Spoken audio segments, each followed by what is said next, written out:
Hey, what's up guys, this is Terrence from A.X.Z.motion and today we're going to take a look at the new Marvel Legends Sugarman Build-A-Figure Wave Dark Beast. Now initially speaking, this figure looks great. Obviously it comes with its flaws. Speaking of this figure does reuse the blue classic blue beast from the X-Men Caliban Build-A-Figure Wave, as well as the retro-carded gray beast. It's not a complaint, it works great for Beast. Speaking of the accessories, in the box itself it comes with this book holding hand, which is extremely useless considering the fact that it doesn't have any book, as well as a glasses holding hand, which is again extremely useless. Should have given us a pair of claw hands. And it does come with an open palm hand, which works fine for handstand, as well as a fist hand, which is nice. It does come with the sugar hammer. I don't know what it's called. I'm just gonna call it sugar hammer for the Sugarman.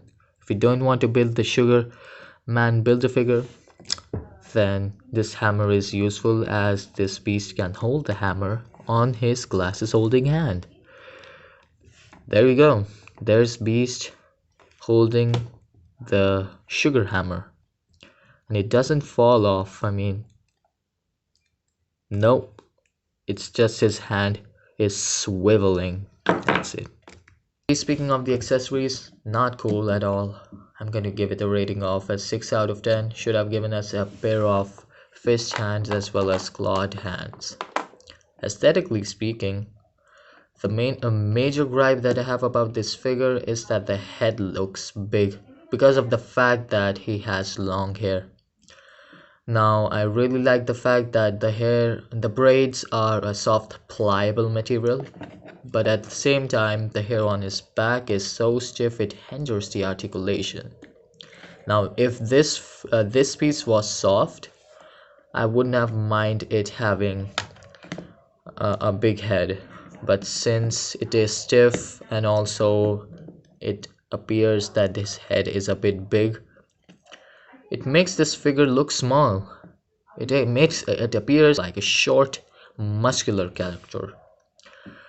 Other than that, I really like the color of this figure. Since it is dark, you can actually see hair sculpt on this figure better, even in certain areas like the upper chest where the hair is supposedly short. It does have some texture. The paint shading is really subtle, so I really like that. Another flaw about it is that it has a crack on his upper lip. I mean, if you see it up close, you can actually see it, but from a far distance you can't really see it. Now a lot of people would say, why are you nitpicking such small flaws? Because this figure is going to be on a display, you will see it from a far distance. Well, then you might as well have a cardboard cutout of this figure if you feel the same. You need to see the flaws of this figure to make a review, and that's what a review is for, reviewing the figure. Apart from that, I really like the swirly twirly plastic that they used for the pants.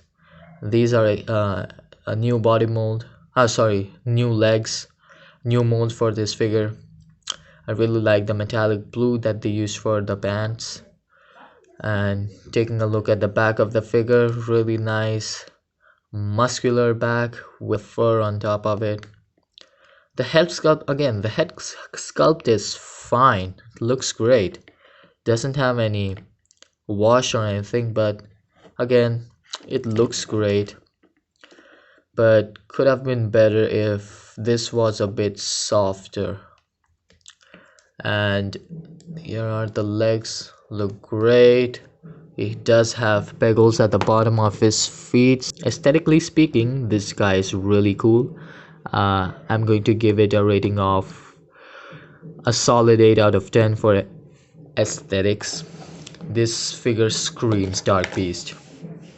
Apart from that, speaking of the articulation, the head, as you know, It doesn't really move up a lot, moves down really nicely, can look side to side, has a nice attitude.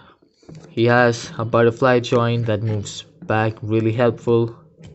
Doesn't really move forward, so not helpful. Shoulders can move outward about parallel, nice. Can fully rotate. Bicep swivel is a bicep swivel. Double jointed elbows works fine.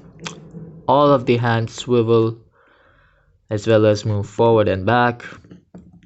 He has a waist swivel on a diaphragm cut.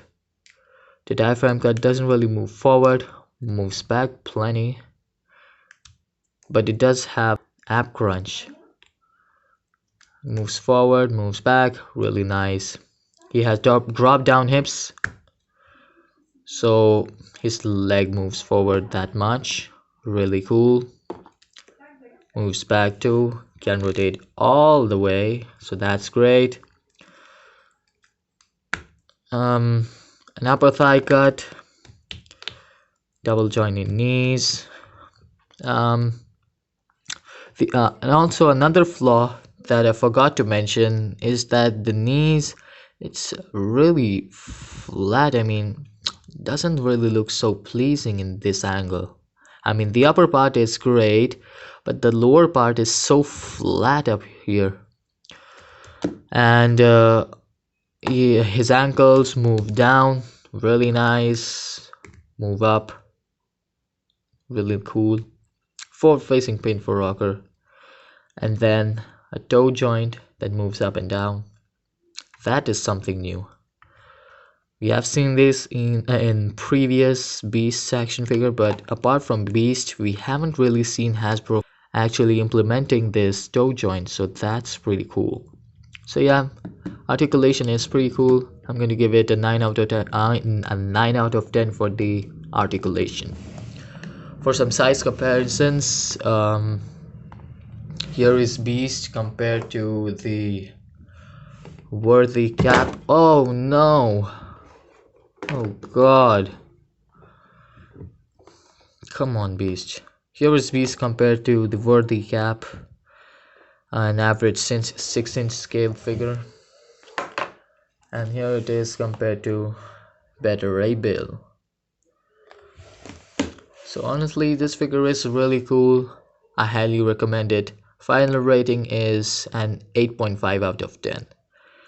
If the head would have been better and the accessories would have been better, could have been a 9 out of 10. Because the paintwork is great on this figure. I mean, it doesn't really need a wash or anything because the color of this figure is dark. Apart from that, I highly suggest this figure. If you can find it, then go for it. I really recommend it. So that was my review of this figure. If you liked it, hit the like button. Subscribe to my channel if you're new. New videos coming every week. And if you didn't like this video, then hit the like button anyways because it's free. It's not going to harm you or anything. So that's my review. Thanks for watching, and as always, peace out.